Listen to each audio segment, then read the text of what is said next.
Allergies बढ़ती जाती हैं। आपने देखा होगा कि मौसम के चेंजेस में जैसे लोगों के थ्रोट्स जो हैं वो ड्राई होने लग जाते हैं। डॉक्टर आयशा, इसकी क्या वजह है? इसकी रीज़न ये है कि हमने अपने जहनों में ये बिठाया हुआ है कि अगर हम कैफ़ीन का इस्तेमाल नहीं करेंगे, चाहे वो कॉफ़ी है चाहे वो चाय है, हम नहीं रह पाएंगे, हम उठ नहीं पाएंगे।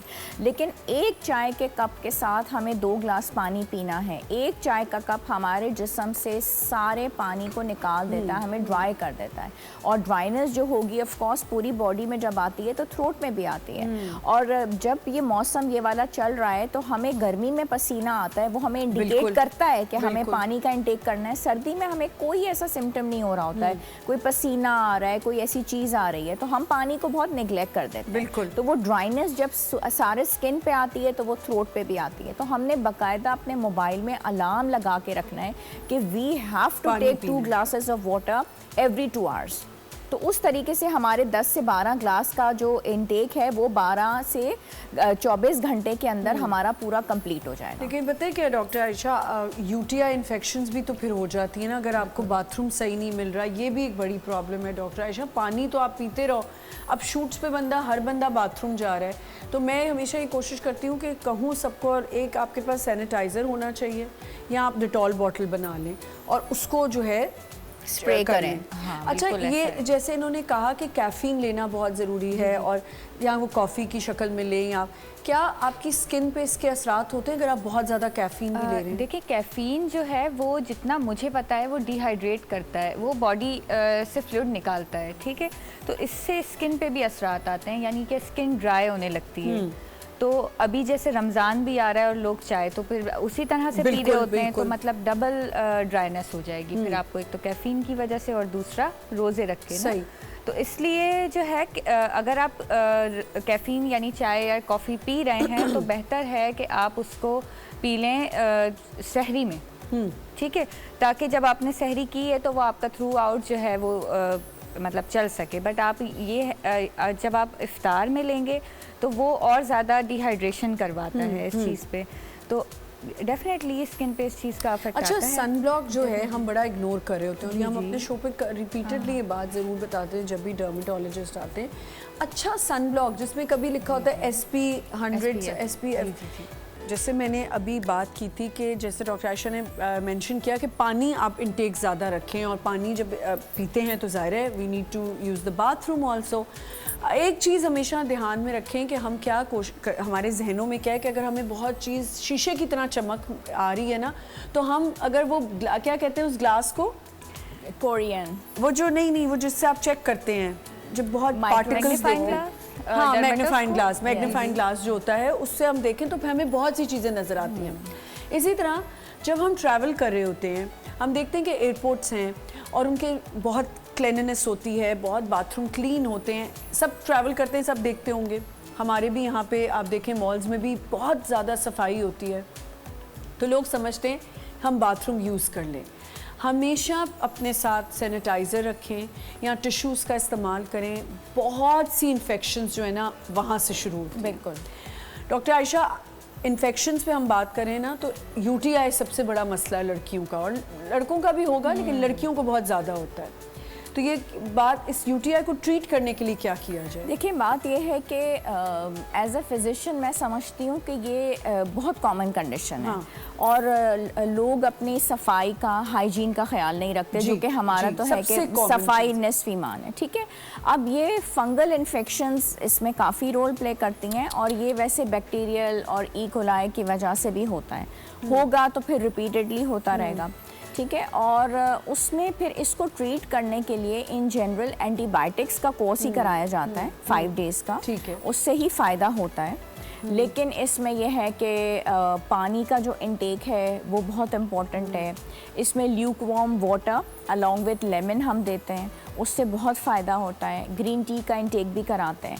लेकिन एंटीबायोटिक्स का जो कोर्स है 5 डेज़ का, वो इसमें बहुत इम्पोर्टेंट रोल प्ले करता है। और चूँकि ये दोबारा भी रिपीट होता रहता है, तो वो जो आपकी सोर्स थी ना, अब एक जगह से जब आपको लगा है, ठीक है, आपको हम ये कोर्स करा दिया और वहाँ से आपको बचा लिया, अब आप दोबारा उसी जगह से जहाँ से आपको लगा है आप उसको यूज़ करेंगे, तो ऑफ कोर्स ये दोबारा होगा, ठीक है। अच्छा, इसमें क्रैनबेरी भी बहुत इम्पोर्टेंट रोल बहुत अच्छा प्ले करता है। हाँ, तो इसमें कितनी दफा आप क्रैनबेरी ले सकते हैं? 2 से 3 दफा। चाहे आपको यूटीआई है या नहीं है? नहीं, अगर यूटीआई है उसको बेहतर करने के लिए भी ना उसको हाँ, भी पिया जाता है। तो वो यूरिनरी ट्रैक इन्फेक्शन अगर हुआ है तो फिर 2 से 3 दफा आप उसको ले सकते हैं। अदरवाइज आप उसको एक दफा इस्तेमाल कर सकते हैं। इन्फेक्शन नहीं है, प्रिकॉशनरी ले सकते हैं। It is very good. अच्छा, क्योंकि हम यूटीआई की बात करें, कभी कभी आपको ऐसी जगहों पे बैठने से बहुत सारे रैशेस भी हो जाते हैं और बेबी रैशेस बहुत होते हैं। ये ख़वातीन का एक बहुत बड़ा मसला है कि उनको ख़वातीन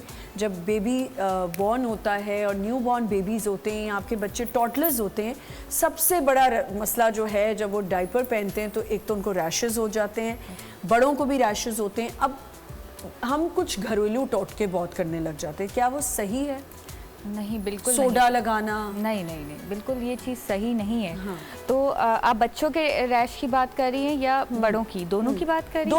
दोनों की बात कर रही हैं। देखिए, चाहे बच्चों का रैश है या चाहे बड़ों का है, तो आपको डर्मेटोलॉजिस्ट को ही विजिट करना चाहिए। अब जैसे बड़ों में अगर रैश हो रहा है, जो आपने बताया कि जो वॉशरूम से लग जाता है, तो फंगल इन्फेक्शन होता है यूजुअली, ठीक है। तो वो भी बिल्कुल आपको डर्मेटोलॉजिस्ट को विजिट करके और फिर ही उसका ट्रीटमेंट स्टार्ट करना चाहिए। और बच्चों की जहाँ तक बात है, तो बच्चों को डायपर रैश हो जाता है जो कि ज़्यादा पैम्पर पहनाने से हो जाता है, ठीक है। ज़्यादा देर तक अगर पैम्पर पहनाया हुआ है या फिर ओवरनाइट उन्होंने वॉशरूम अगर पास कर दिया है और डायपर चेंज नहीं हुआ है, फ्रीक्वेंट डायपर चेंज नहीं हो रहा है या ज़्यादा देर तक लगा रह रहा है, इस वजह से डायपर रैश हो जाता है। अब इसके लिए जो है एक तो very commonly available pseudo cream वो बहुत अच्छी है।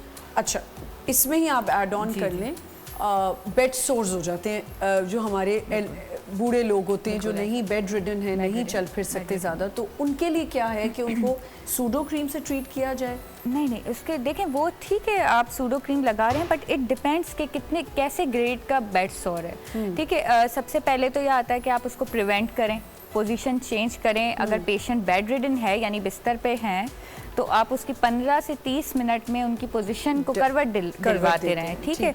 अगर फिर भी बेड सोर हो गया है तो फिर देखना होगा कितना इन्फेक्शन हुआ है, पस कितना है, उसमें पीप कितनी है, और अगर वो बीच से काला पड़ रहा है तो उसको सर्जिकल उसको रिमूव भी करना होगा थोड़ा सा, और एंटीबायोटिक्स की नीड होगी। एंड अगेन, और मैट्रेस आते हैं कुछ इस तरह के जो कि एयर मैट्रेस होते हैं, उनको क्या कहते हैं, मैंने खैर अपने एयर मैट्रेस एयर मैट्रेसेस है ना, जो आप रखो तो थोड़ी देर के बाद उनको बंद कर सकते हैं और फिर बिल्कुल, और वो प्रेशर नहीं इतना देते स्किन पे, तो ये भी होता है अवॉइड करने का तरीका। और फिर अगर हो गया है तो प्रॉपर ट्रीटमेंट। हर बंदा ऑइंटमेंट्स तो नहीं अफोर्ड कर सकता, तो मुझे ये बताएं कि कुछ मदर्स ऐसी होती हैं या लोग ऐसे हैं कि वो ऑयल का इस्तेमाल कर लेते हैं, मस्टर्ड ऑयल है या कोकोनट ऑयल है, which oil is better to apply? देखिए, जो सबसे बेस्ट ऑयल है अगर रैश की मैं बात करूं बच्चों के लिए, तो वो है आलमंड ऑयल, ठीक है, वो सबसे बेटर है। और जो एक रैशनल क्रीम जो जिंक की मिलती है, इतनी कॉमनली बहुत सस्ती भी है, 50 रुपए की मिल जाती है, तो वो बहुत अच्छी है रैश के लिए। थोड़ा सा मैं one thing that is very important, जी बात कंप्लीट कर लो, तो one thing that is very important कि अगर उस पर सुपर इम्पोज फंगल इन्फेक्शन भी हो रहा है बच्चे को, तो फिर उसमें आपको डॉक्टर को विजिट करना है और वो डिफरेंशिएट करेंगे कि क्या दोनों चीज़ें हैं या सिर्फ एक चीज़ है। तो वो इसी में मैं थोड़ा सा ऐड करूं कि घर में हम कॉर्नफ्लावर जो है वो रखते हैं और उसको हम बहुत सारी चीज़ों में इस्तेमाल करते हैं। नहीं कुछ भी मौजूद, आलमंड ऑयल भी मौजूद नहीं है, कुछ भी मौजूद नहीं है, कुछ भी नहीं आप करें, सिर्फ जब बच्चे को आप पैम्पर पहना रहे हो और अगर रैश नहीं भी है तो आप उसको थोड़ा सा कॉर्नफ्लावर लेके और पैम्पर के साथ कर दें, उसको रैश कभी होगा ही नहीं। अच्छा, लेकिन ये डॉक्टर्स तो बोल रही हैं, लेकिन ये लोग इसको इतना प्रेफर नहीं करते। जो आप बड़े डॉक्टर्स के पास जाएं, पीडियाट्रिशियंस के पास जाएं, वो साफ कह देते हैं कि बीबी ये अपना कॉर्नफ्लावर वाला टोटका आप अपने पास रखेंगे। हाँ, क्योंकि मैंने भी ऐसा कुछ नहीं है, लेकिन इट इज वेरी इफेक्टिव।